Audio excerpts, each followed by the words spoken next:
Reducto! That's all I got. Go for it.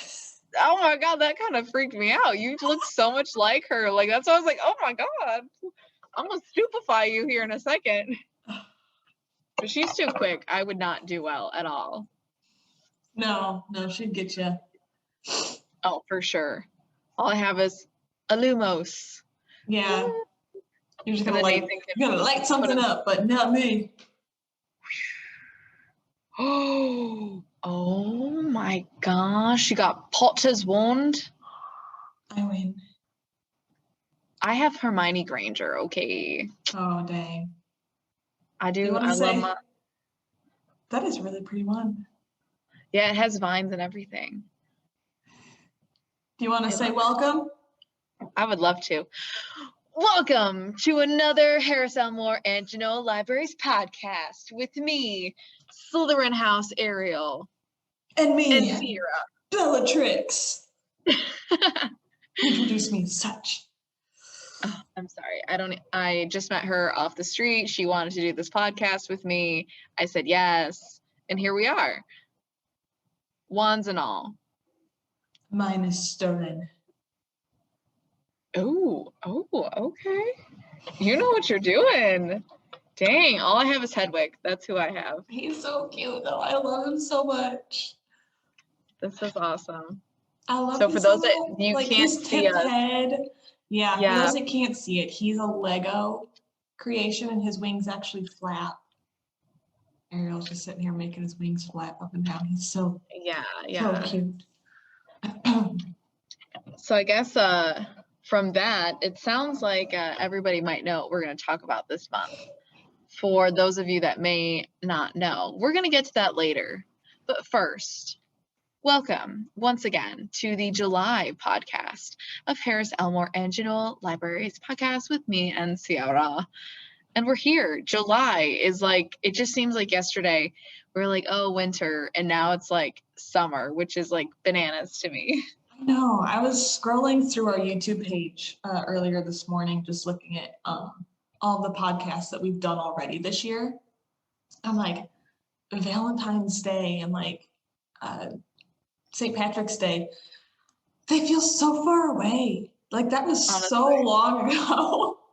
It really wasn't. It really wasn't. It was just a couple months, but it feels like it was forever ago that we did that stuff. Time is flying so much. Oh, for so sure. much. Which is crazy. Yeah. So one of the first things we want to say for this month that it is July. Obviously the most notable holiday in July that we would celebrate is the 4th. Yes. America is celebrating its freedom and its Independence Day. I also had to look that up. The Declaration of Independence was signed 245 years ago. Right? When you think about it, though, it really isn't that long ago, honestly. Compared to like other like history, other things in history. Wow. But yeah, I'm like that's still pretty epic, for lack of a better word. Yes. So as people are celebrating and shooting off fireworks and having barbecues with family, we just want to encourage everybody to remember what that day really represents for people in America and your freedom. It's not just fireworks and hot dogs. Yes, there's a deeper meaning. So please be aware, be thankful. And also be careful. Yes, A lot of people, especially I know my family, our dogs are terrified of fireworks. So I encourage you, if you have a dog, don't take it to the fireworks or don't take it outside when the fireworks are happening. If you're having fireworks in your town or something, because a lot of dogs go missing around that time of year, and it's really sad. That is sad. Yes, but we wanted to pay tribute give a shout out for those that are serving, those who have given the ultimate sacrifice, and for those that may not know what that means, please be aware. Thank somebody. They worked really hard for us. They did, so that we get to sit here and do things like work or make podcasts or dress up like silly characters and talk about fireworks. Absolutely. We have that freedom. Yep. So then, with that, we get to have a little fun today on the podcast. Which, I know, as you all probably have gathered, or maybe we got some Harry Potter stuff happening right now. But for those of you that know Harry Potter, but don't really know too much, no super fan type style, his birthday, July 31st. So we thought it'd be fun to do like a Harry Potter little podcast. So we dressed up, we brought some fun props, and we're going to do an escape room. Ooh. I'm excited about the escape room. Because again, July is kind of like the main thing that happens in July is July 4th. Obviously, my brother and I always have an Independence Day movie marathon. But we didn't know what else to like really talk about this month. So obviously I remembered like, oh, Harry Potter's birthday is at the end of the month. So that's something we can talk about. So after trolling the internet for a very long time and coming up empty, our editor Nathan found a digital escape room for us to play. And before we start, I want to give all the credit to Sydney. And I'm sorry, I'm going to mispronounce her last name. It's Kraik. I said that wrong. I'm sorry. I might have said it wrong as well. So she is the youth services librarian at Peters Township Public Library in McMurray, Pennsylvania. And this escape room was all her idea. She made it for their library, I believe during quarantine last year, something for their patrons to do. So I'll also have Nathan link it in the description below. So if you want to play with friends and family, you can go ahead and do that. And it's got all the library information on the front page too. I just didn't want to take any credit for it. We are doing somebody else's escape room. I'm very excited about it. Me too. I'm gonna go ahead and share my screen here.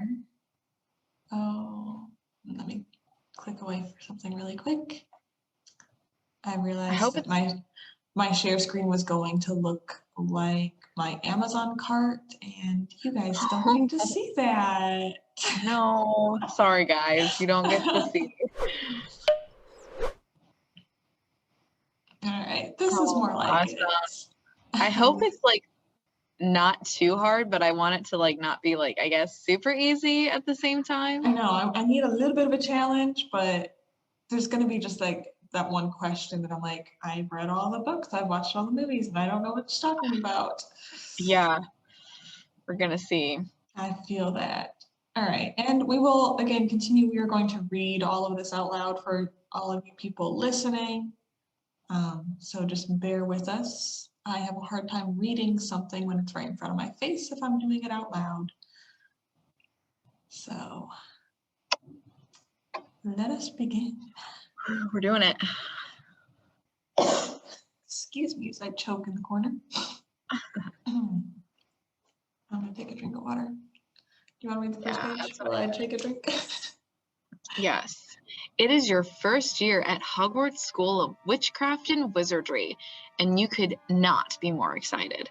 You were just sorted into your dream house, and you had dinner with your new classmates.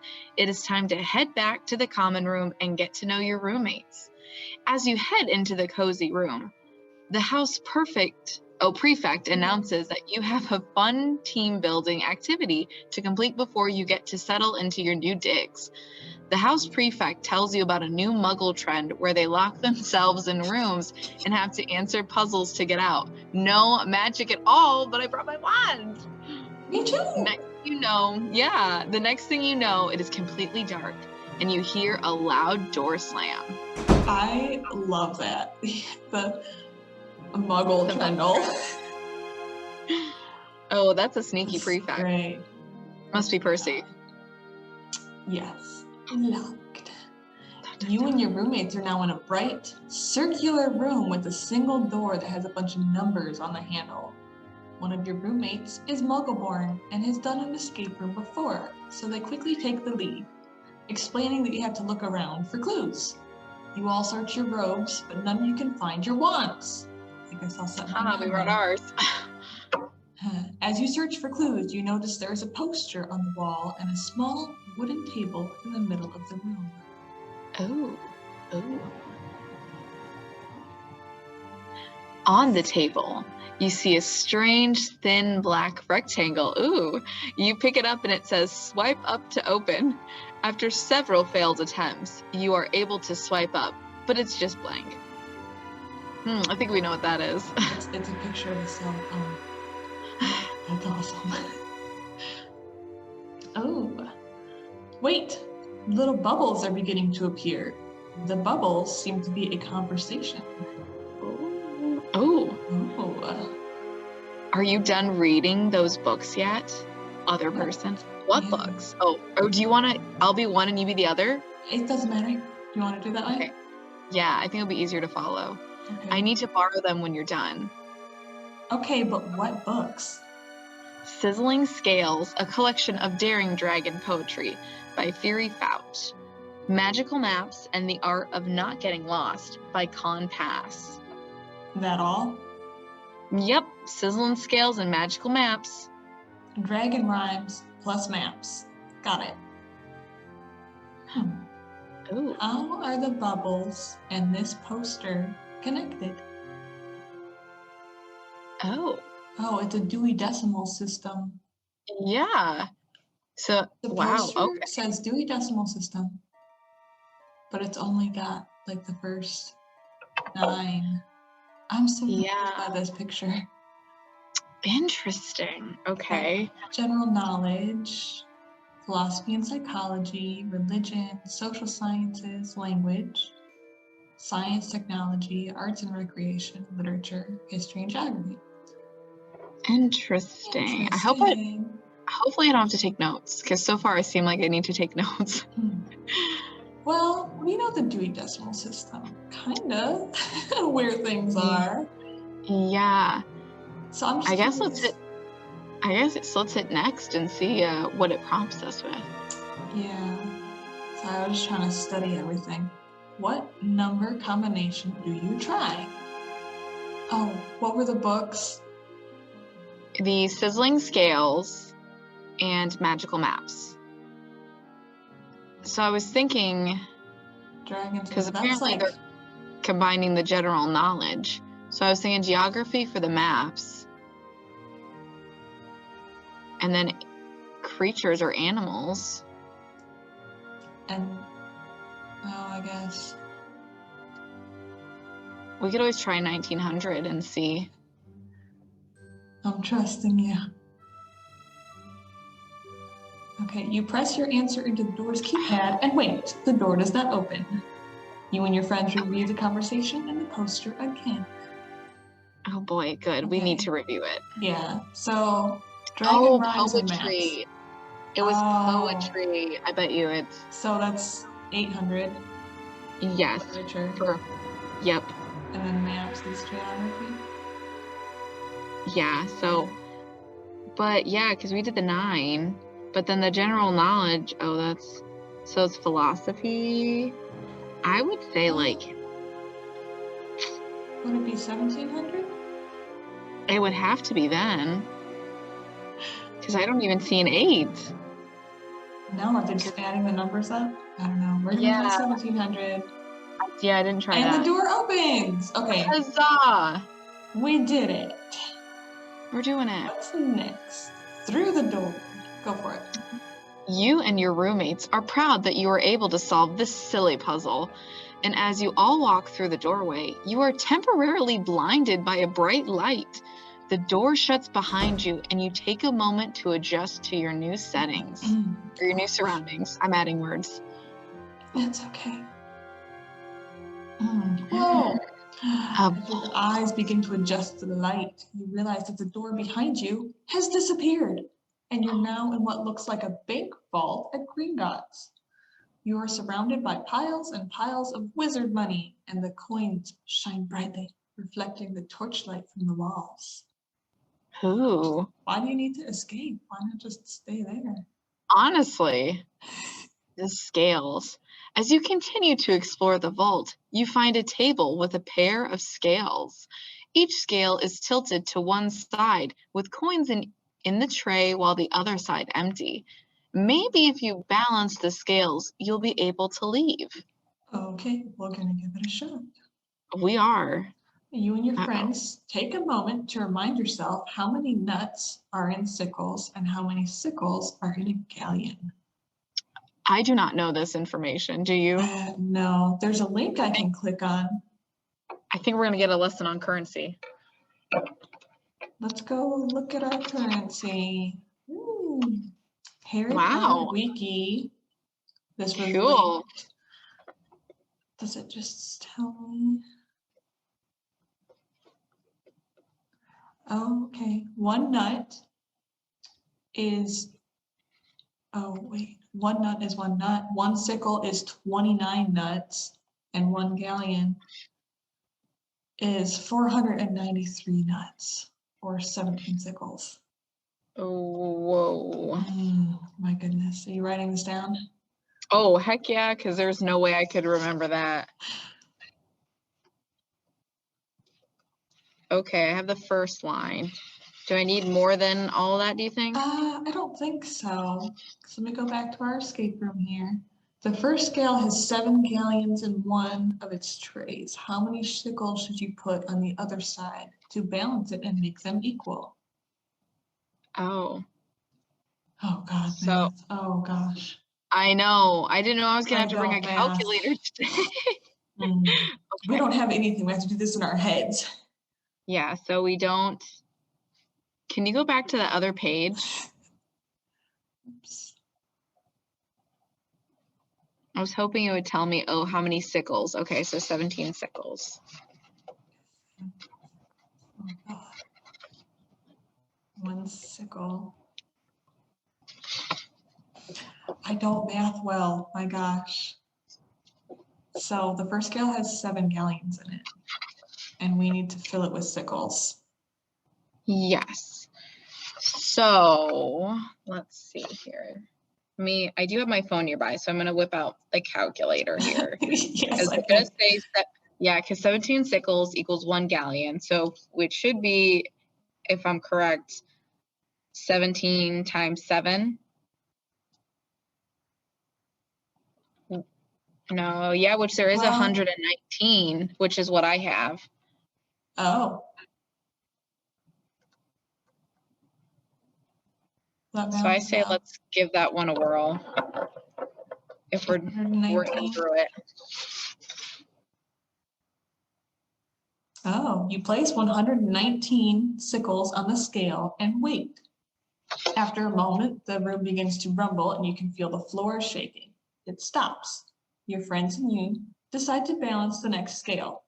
You and your friends take a moment to remind yourself how many nuts are in sickles and how many sickles are in a galleon. So the second scale holds 2 galleon and 2 sickles in a tray. How many nuts should you place on the other tray to balance the scale? Oh, good. Oh, good. Okay, so there's 2 of each, which I don't know if you remember from the last sheet, it says like a sickle for 1 nut is like in the decimals. Yes. Oh, yay. Okay, let's try this. God. Yeah, that's I know. A lot of nuts. You have to put a lot of nuts on there. Let's see. So I'm just letting you do all the math. I might need to go back to the page because I don't think this is right. Look at the currency again. Yeah. So 1 sickle is 29 nuts, and you have to put, or there's 2 sickles on there. So there's already. Oh, okay. Well, that's good. I'm glad you said that because I was not adding the nuts. So, okay. So we're supposed to be doing 2 galleons and 2 sickles for nuts on each. Yeah. Oh, so one galleon is 493. So whatever 493 times 2 is, and whatever 29 times 2 is, and then add those two together. Yep. Yeah, once I realized what I was doing. Yeah, so it's going to be 1,044 nuts. 1,044 nuts. You place 1,044 nuts on the scale and wait.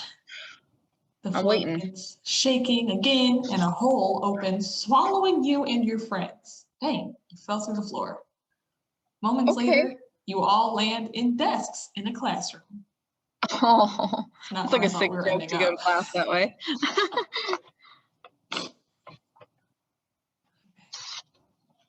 Let's see here. Oh, the classroom doesn't look like any of the ones you saw on your tour at Hogwarts. Ooh, you and your friends explore the room, but only find locked doors, some papers, and a large desk with a strange lock on the drawer. The lock has arrows in 4 directions and a mechanism in the middle you can move. Your one friend recognizes it as a directional lock that only moves up, down, left, and right. Maybe the papers hold a clue to how to open this lock. Okay.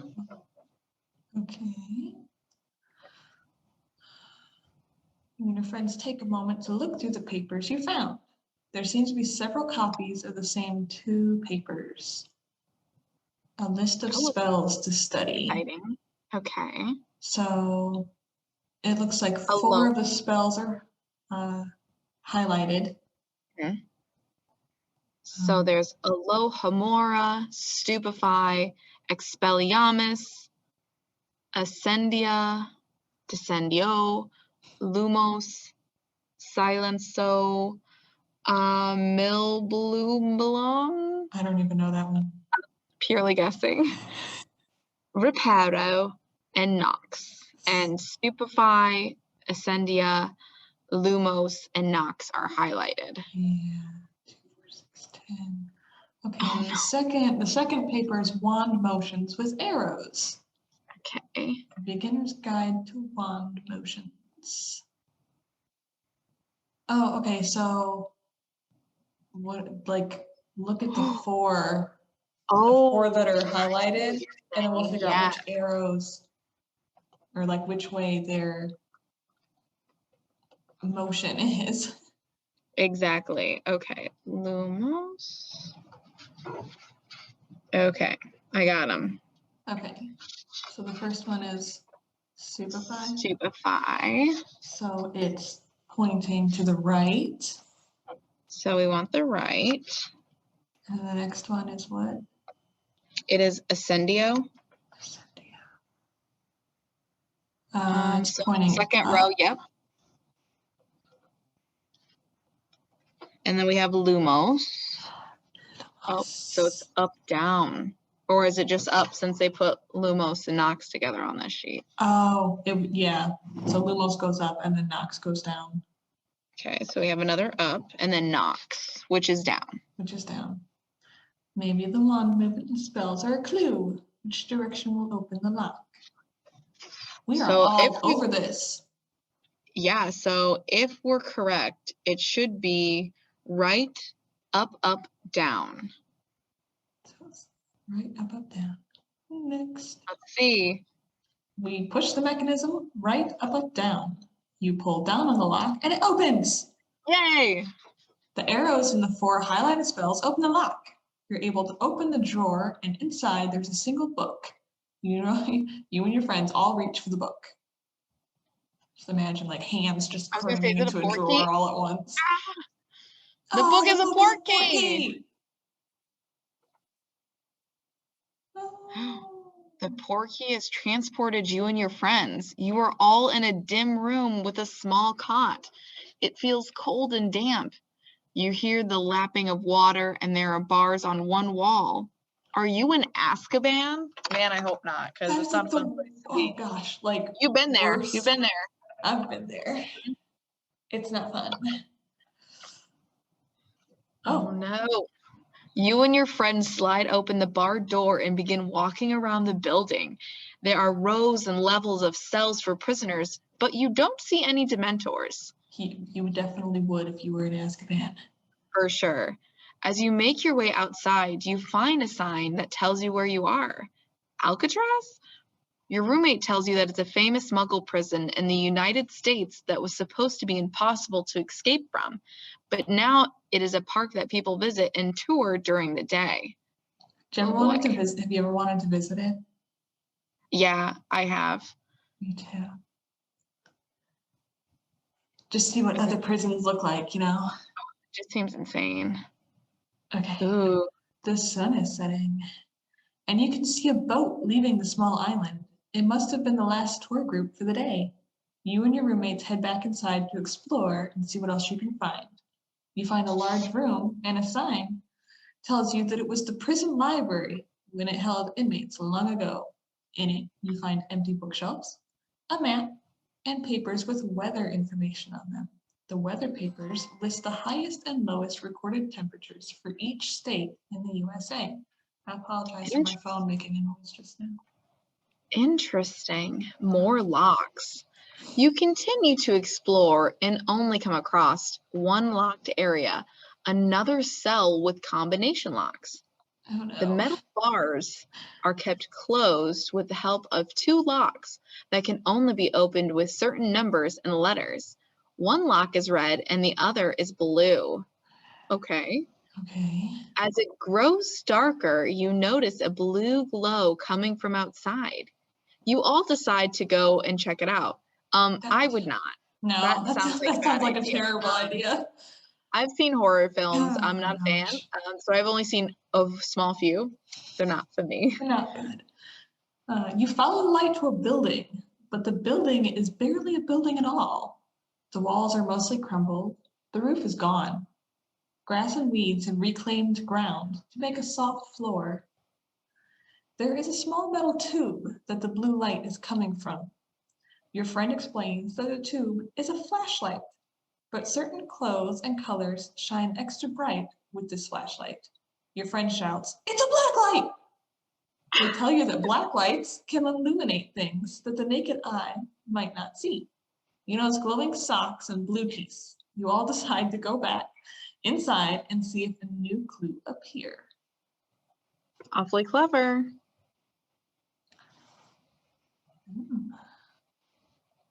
Ooh.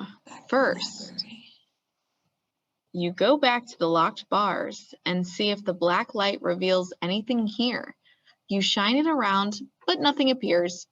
You decide to go back to the mostly empty library. As you re-enter the library and you find writing that is illuminated across the floor. Okay, here's what's being illuminated. The highest high and the lowest low are only just a part of the show. Look to the map to guide your way, or else locked up forever you'll stay. Beautiful poetry. Beautiful. Honestly. I definitely want to get out still though. Oh, okay, so a map. Yeah, as you shine the black light over the map, two arrows appear. Okay, let's use some geography skills. One appears to be South Carolina, if that's correct. That one isn't Montana. What's that one to the left of Montana? Oh no. Oh no. I don't know all my states, my goodness. I didn't because want I know it's not Washington and it's not Oregon or Oregon. No. It's so oddly shaped. Let's see here, because I think it'll be important for us. Let us see. Oh, Idaho. Oh my God. I was gonna say Idaho, but I'm like, I don't want to be wrong. I guess I remember Idaho being like weirdly shaped like that. Yeah, I guess I didn't realize Idaho was all that far off. Yeah. And I did confirm the other one is South Carolina. Okay, so South Carolina has a blue arrow pointing down, and Idaho has a red arrow pointing up. And then the other thing here we have is, how are the map and the list of high and low temperatures connected? Okay, so it's just a list of every state in there. Okay, so I see Idaho. Oh, this is the record low temperatures. Okay. Sorry. Yes. Okay. Oh, so we need South Carolina's lowest temperature. Okay, South Carolina, negative 22. Yes, and then Idaho's highest temperature. There's another list with the highest temperatures. Idaho is 118. Wow. That's terrifying. It might not be that humid though. I know some people have gone that side of the country and they've said even though the temperature was really hot, it didn't feel that hot as long as they don't have humidity. Okay. I haven't confirmed, so I'm just going off what they've shared. Okay, so it says what combination could open the red and blue locks? So I'm gonna hit next. Okay. Okay. You and your roommates think you've figured it out, so you head back to the locked cell. The blue lock has 4 wheels to spin for a combination. The first 2 wheels are letters, and the other 2 wheels are numbers. Which combination do you use for the blue lock? Oh, okay. Oh, I get it. So they use the 2 letters to symbolize a state. So South Carolina. Yep. SC. And then since we had to do the blue for the lowest, it should be 22. 22. Okay, so there is one on here that says SC22, so I'm going to try that. You turn the wheel to SC22 and pull the lock. It opens. You turn your attention to the red lock.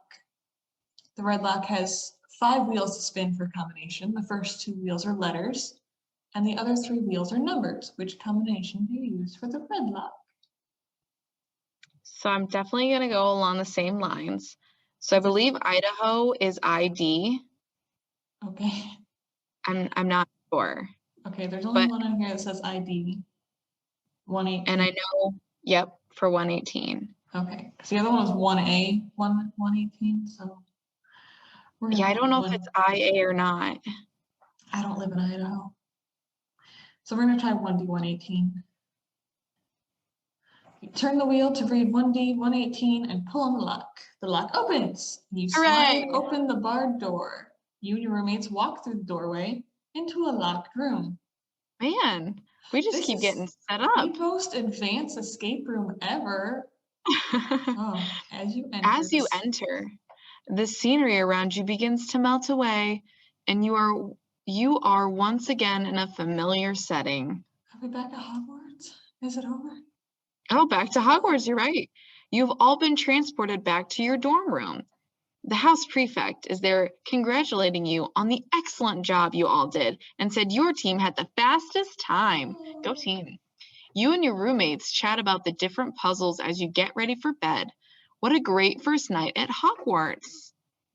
For now, until you find a 3-headed dog. Okay, so thank you. Thank you so much for completing this digital Harry Potter escape room. We did it. We escaped. We survived even without our wands, even though we brought them just in case. But just in case. But we're pretty smart. I think we did pretty good. I was so expecting that to go south. Like, oh, I'm getting ready for bed. You climb into bed, and then like, bam, you're in a different room. I know. that could have kept going. I was enjoying that. Yeah, it was really fun. Honestly, she did a great job with us. That is really great. Again, I think it was fun make sure working it out too. Links the page for it. So if you want to do this on your own or show it to your friends, you can do that. Thank you for Peters Township Public Library for making this possible. I had a lot of fun. Honestly. I've never done like a physical escape room. They're really fun. They can get pretty expensive, but when you get to do them, they're so cool. Like when I went to school at Syracuse, my family and I did one, and we did like a spy one. And so you got to like climb through an air vent. You had to like stop missiles from being fired. It was really cool. You had to like go through lasers. I want to do it. It's definitely worth it. That's what Jen was just telling me about one that she was gonna. My one won't shut off. Sorry, I got distracted. she was gonna try to get one of her friends to go too.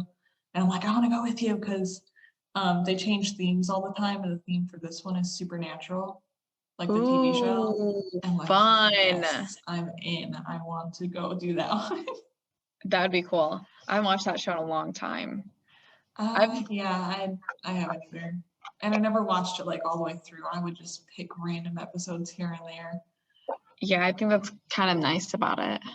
So I have to ask, since we've been talking about Harry Potter, what is your house? I'm sure a lot of people are like, what's your house?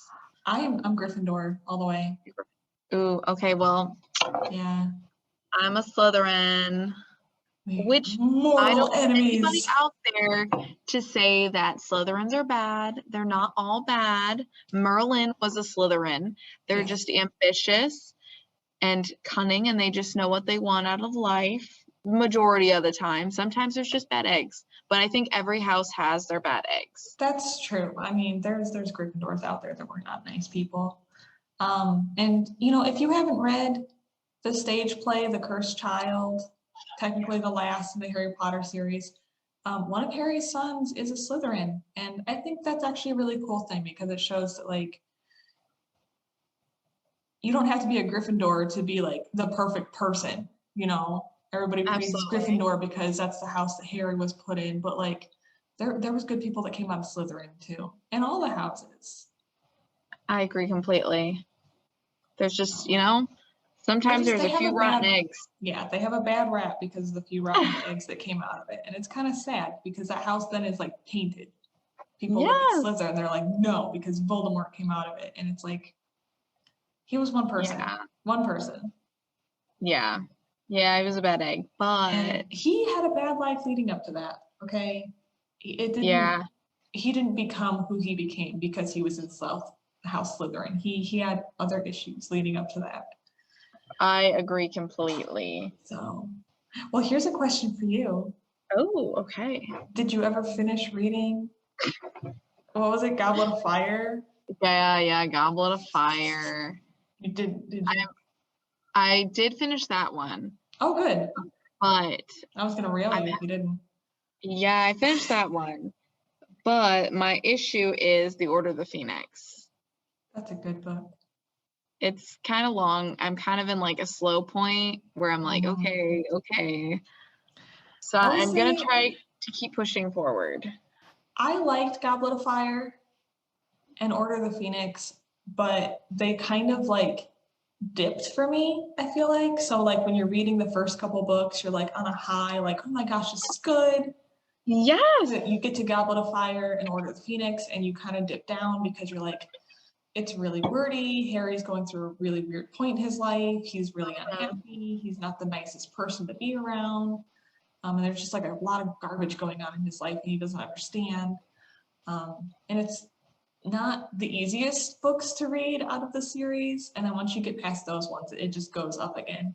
Okay, that's good. And you're really loving all the characters again, and you're laughing and you're crying. And oh, good. Then I need to finish it then, because Goblet of Fire I thought was interesting because there were a lot of like other parts that you didn't get to see from the other characters, like from the other schools. Yes. So I thought that was cool. And then I started reading Order of the Phoenix, and I was like, oh man, it's rough. This was a rough one. So I had to take a step back. But like, you get to Half-Blood Prince, and you're sucked in just like you were when you started the first book.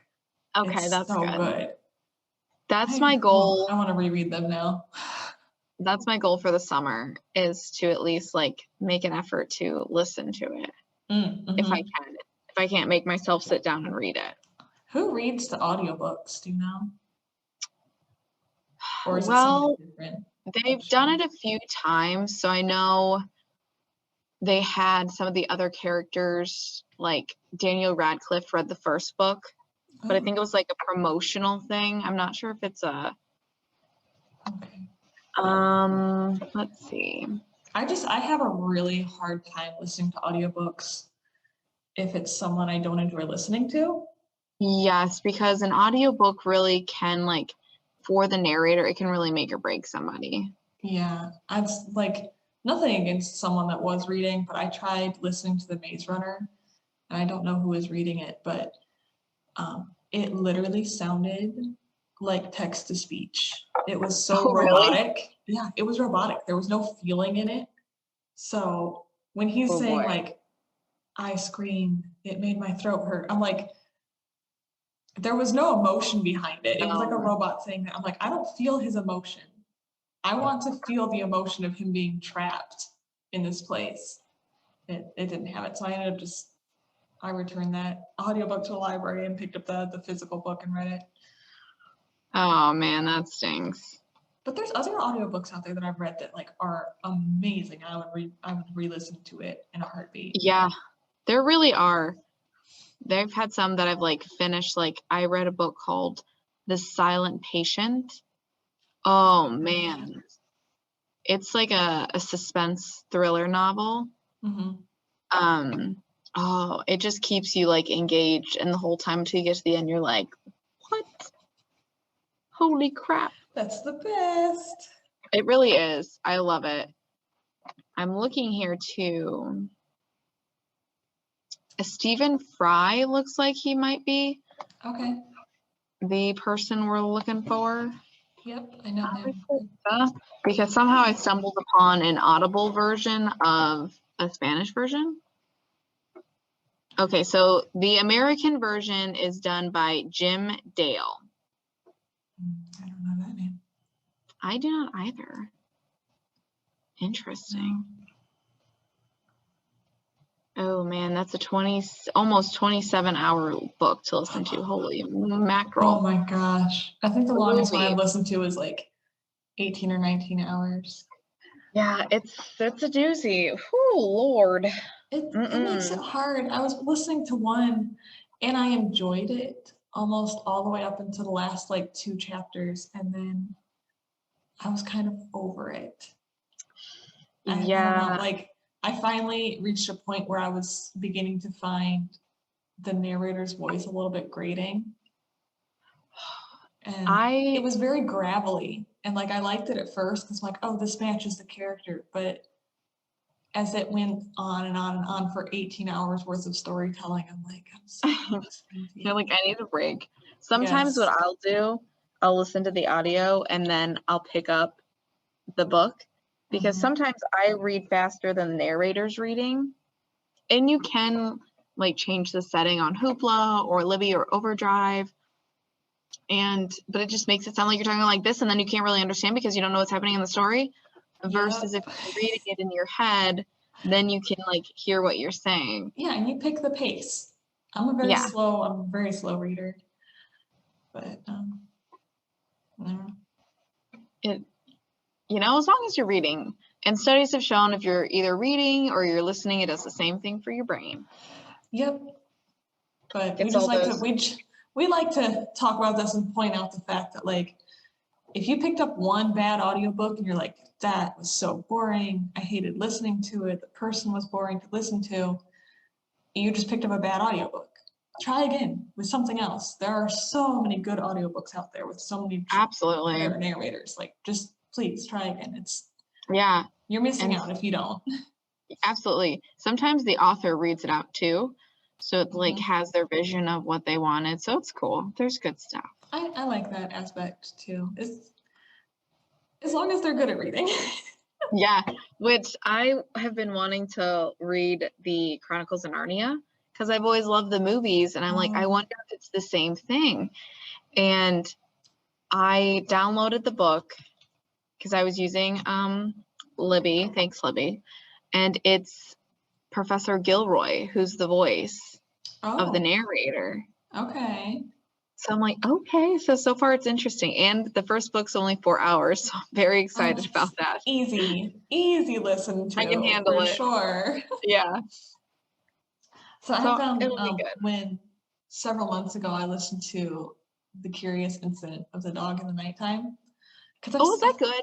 I've seen it on the shelf all the time and I'm like, I really need to read this. It's so not what I expected. I didn't realize that the main character is like a 15-year-old special needs boy. Oh, wow. So it's amazing. The way he talks and the way you're like, seeing in his mind the way his mind works to explain certain situations or why he doesn't understand certain situations. It was very interesting and very eye-opening to just like see inside the mind of someone whose brain works a little bit differently. But his attention to detail is amazing.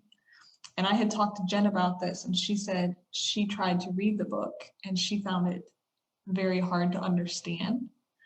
And I didn't find it hard to understand because it was explained so, I don't know, when you're saying it out loud, it's very explanatory, I guess. Like your brain understands it better than just seeing it on a page and being like, I don't get it. But the way it was being read was just it was very good. And I would highly recommend a listen to. And the narrator, he was fun to listen to. He does have a British accent, which obviously makes it very fun to listen to. But he's just very good at narrating. And it really brought the story to life. That's really cool. I didn't realize that's what that book was about. I didn't either when I picked it up. I thought it was about a dead dog. Oh no. Well, I'm glad it wasn't. That could be sad. It starts with a dead dog. Oh, there it is. But I mean, like, if you pick up the book, if you've never seen it, it's like a peach cover and it's got like a dog laying on its back on the front cover. That's why it's called The Curious Incident of the Dog in the Nighttime. It starts out with a dead dog. But he likes to write stories, and he wants to be like a detective. So he finds his neighbor's dog has been killed, and he wants to find out who killed it. Oh wow! I'm gonna add that to my list. Yeah, it's by Mark Hayden. If you want to listen to it, it's on Libby. That's where I listen to it at. For everybody listening out there, if you were unaware, you can get Libby or Overdrive through the library. Just with your library card, you can get free audiobooks. Free. Yes.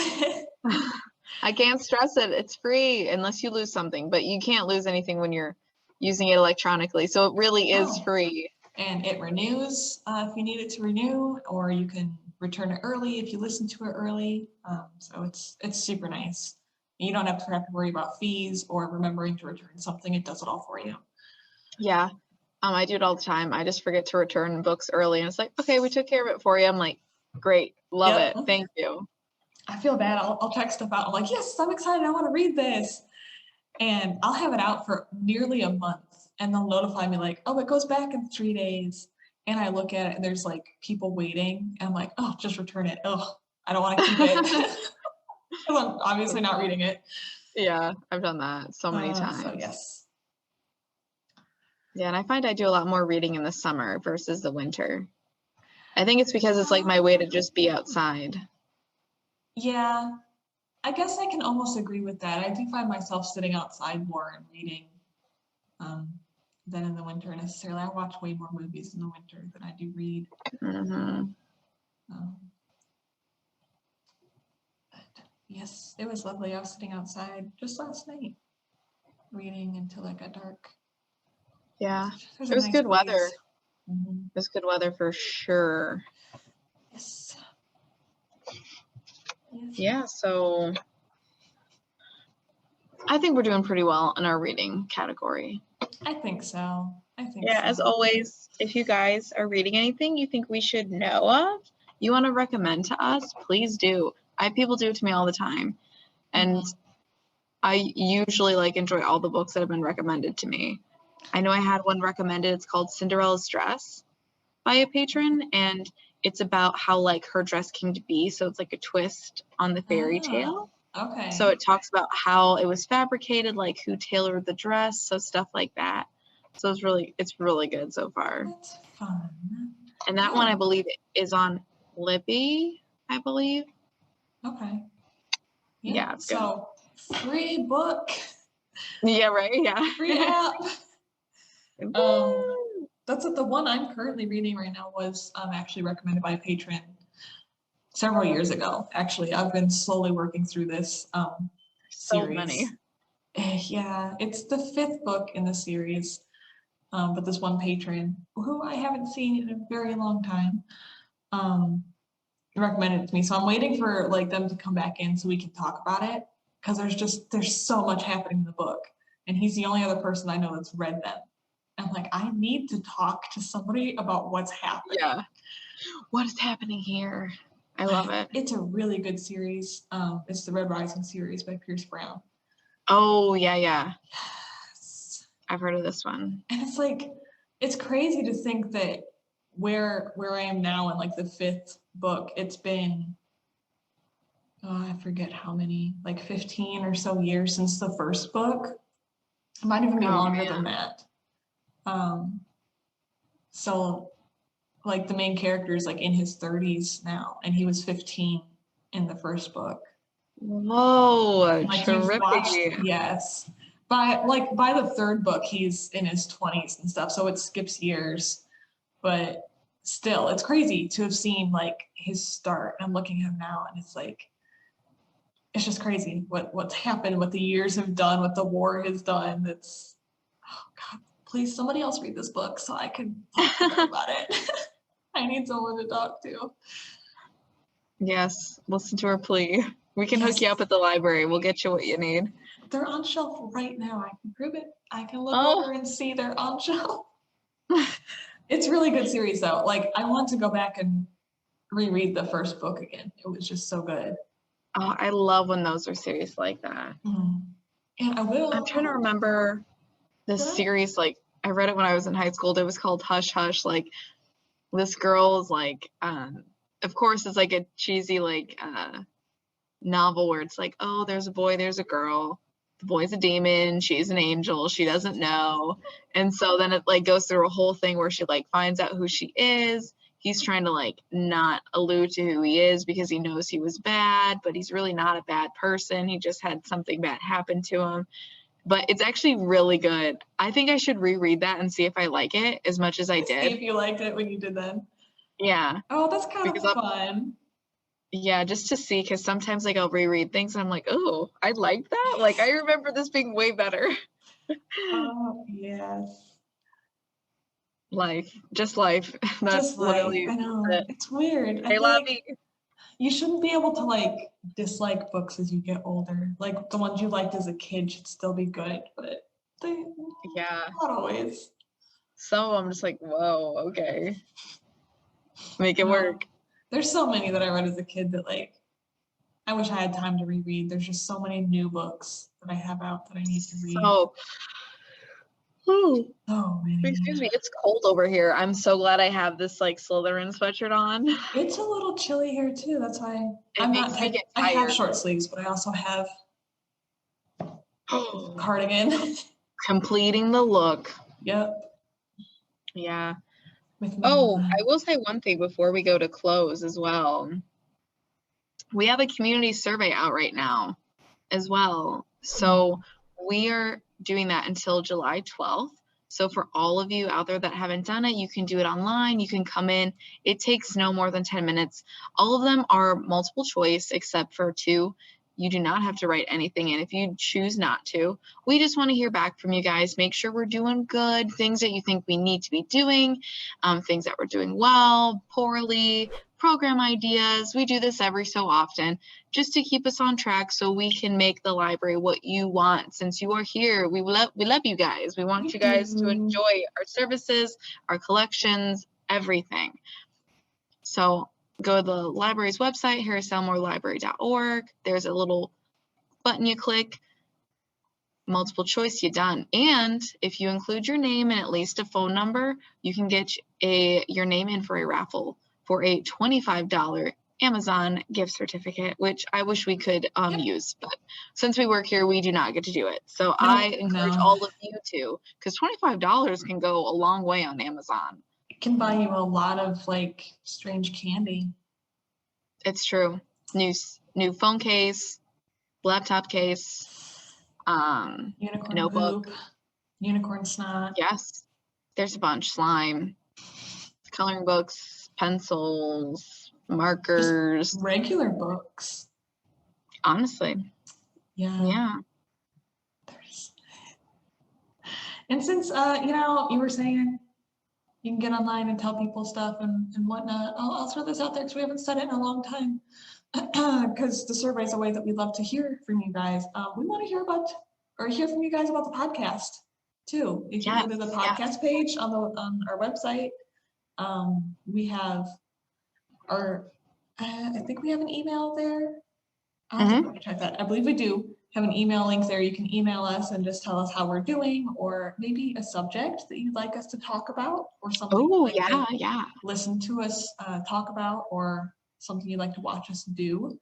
Or if you want to write us a letter, we have our mailing addresses on there for both Elmore and Genoa. So either Ariel or myself will get that mail, and we can read it here on the podcast, or not. If you don't want us to, you can tell us. But I think that'd be fun and exciting. I love reading mail from people. Me too. So yeah, send us some stuff. Leave us a comment. Tell us how we're doing. Yes. Like and subscribe. Yes. Or else you'll get stupefied. Or worse. Ooh, no thanks, girlfriend. All right. So, on that ending note, I believe it is time for my favorite segment, Word Scientist. Da, da, da. And since I don't know how to pronounce it, I'm gonna make Ariel do it. Oh man. Okay, let's see here. We're gonna take a gander. Because I also do not know how to do the pronunciation. I don't. So we're gonna guess here. It is Pareidolia. Yep. I'm gonna spell it out for you guys because this is very incorrect. I'm very aware. For those of you that are cringing at home, I'm so sorry because it's really bad. It's spelled Pareidolia.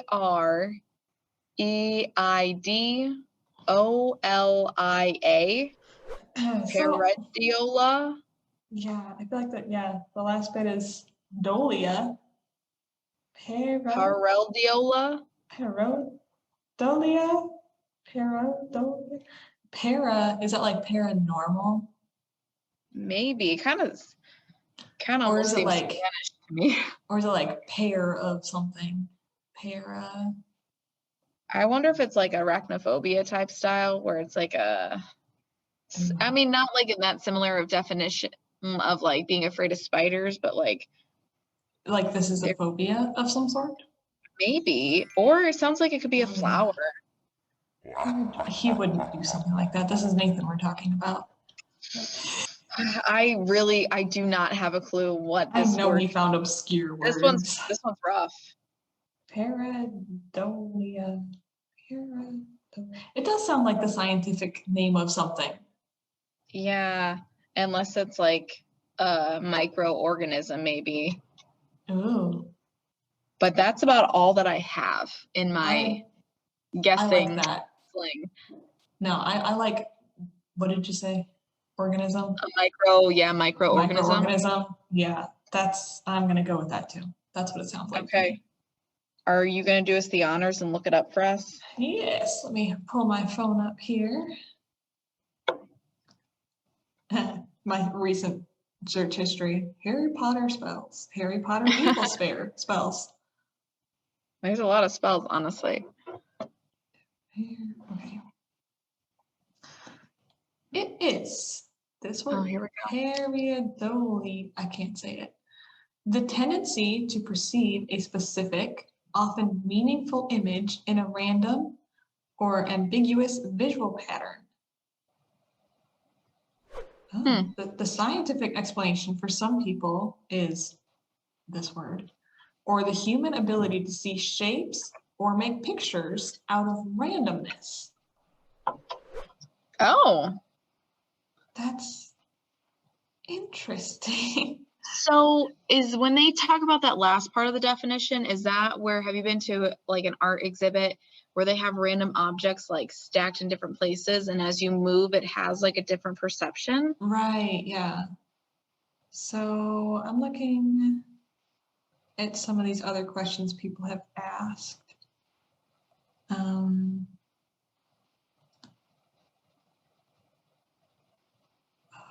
look at this.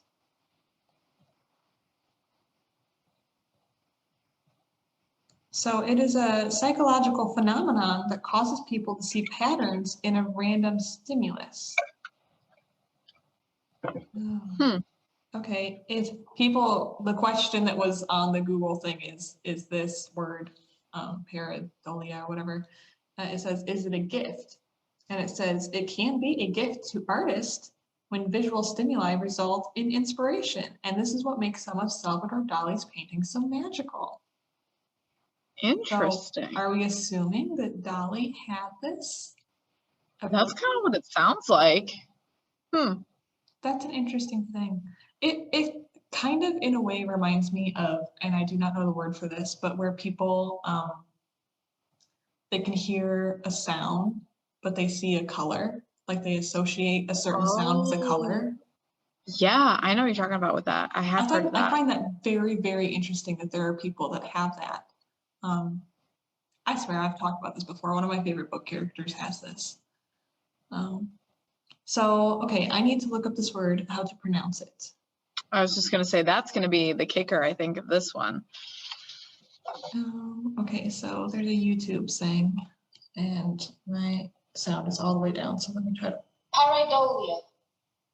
Pareidolia? Pareidolia. Yeah, Pareidolia. you can do it again.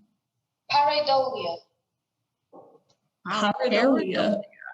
It sounds like she's getting ready to say pirate. I know. And then it comes out Pareidolia. Pareidolia. She's Yeah. really It's she's really into it. wow. That's interesting. Okay. I'm nowhere. We would have never guessed that in a million years. No. I'm not sure how confident I am that I'll be able to say pareidolia in a everyday sentence, but Nope. a new word in my repertoire. Yes. Repertoire. Bravo for using that big word. I wish I Wow, knew good more big find. words so that I could use more big words and then I would sound smarter. But I don't know big words. Yeah, they're kind of sometimes they're fun to use, but then if you like mess up how to pronounce them, then someone's always like, you said that wrong. And you're like, well, yeah, I know. I was hoping you wouldn't catch me and you caught me. Yeah. You got to roll with it when it comes out. I know, I'll hear other people talking and it just sounds so eloquent. They'll just like pop out these random big words. I just look at them like, you knew how to use that in everything. And it just sounds so good. And I feel so Yes. illiterate. There's a woman in my life. Well, I shouldn't say it like that, but she was someone that I always looked up to. Let me rephrase that. Someone I always looked up Thank to. you. Because she was just such a unique individual, and she just was a substitute teacher one day when I was in middle school, and like she had like just followed us through middle school to high school, and she teaches English now. She like went to Thailand and stuff. She's pretty cool. Wow. And she would always, every class she subbed for, she would give us a list of vocabulary that we could use while we were in class that day. And she would Nice. always go on and use all the words on that list while she was in Wow. class with us. It was insane. That's I don't know actually how really she, fun. yeah, she's really cool. I don't know if she's still subbing now. That was a long time ago, but she's really cool. That's a cool way to teach, though. I mean, it's different. Kids are going to remember that. Yeah, she loved it. And I know I always loved it. I'm sure there were kids that were like, oh my God, why? But I thought it was pretty cool because Yeah, she would for just sure. spit them out. And I'm like, how? How do you remember all that? Like Yeah. retaining all that information? Yeah, and I just pronunciation of things is terrible. Yeah. Yeah, she's just someone that I've always like looked up to. She's really cool. She sounds cool. You should get in touch with her. We'll have her on the show. And She would probably love that, honestly. that would be If so fun. she's still in the area, I don't even know if she's in the area still.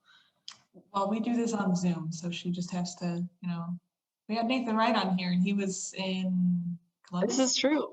In Cleveland, yeah. Or Cleveland. You're right. I'll see what I can do. Yeah, we always need more guest stars. Absolutely. Yeah, we have a lot of fun ideas coming up. Things we need to fine tune and talk about. Jen was asking me about some of the things. She was looking at we have a Word doc online that's just like all of our ideas for the year. And she's like, how are you going to do that? I'm like, I don't know, but we're going to think about it. That's right. So That's all we can do. yeah, it may or may not come to pass. That's why I don't generally say what it is we're planning on doing. I did say beatboxing really early in the year, and I don't know if we're gonna get to that. We're gonna have to do a lot of planning for that one. Yes. I don't think I could beatbox. I've tried. No. Nothing happens. No, yeah. You know how people do that thing? I can't even describe it necessarily, but you blow air out of your mouth and your lips kind of like Or they cover like together. flap. Yeah. I can't do Wait, it. like you're pursing your lips? No, but like if you sigh really heavy. Like that? Yeah, and it like makes that vibrating noise. Oh, like a horse, like. Yeah. Okay. I can't do it. I can't do it. Really? Can you touch? Can you roll your tongue? Yeah. So like. Apparently yeah, that's a I can do dominant that. trait. Yeah, That's apparently weird so. though. I I feel like that's know. normal. Yeah, not everybody can do it. I've seen pictures of people that can roll their tongue like twice. They have like Wow, two little hot dogs. that's insane. I can't do that. I just got one. I'm good with that. Yeah, no, I can't do more than that. But yeah. Well, now that we went down the rabbit hole, per usual, we had to do it a few times this episode. Yeah, you know, we kept pretty on track doing the escape room. That's right. So our rabbit trail, we saved everything for right at the end. Yeah. So with that, yeah, I think we'll call it a day. That's right. I hope that you all enjoyed this podcast and have a magical rest of the month, whether it's gardening, summer school, reading, summer reading program, Corey, park trail, bike trail. We thank you for joining us for another Harris-Elmore and Genoa Libraries podcast. See you later.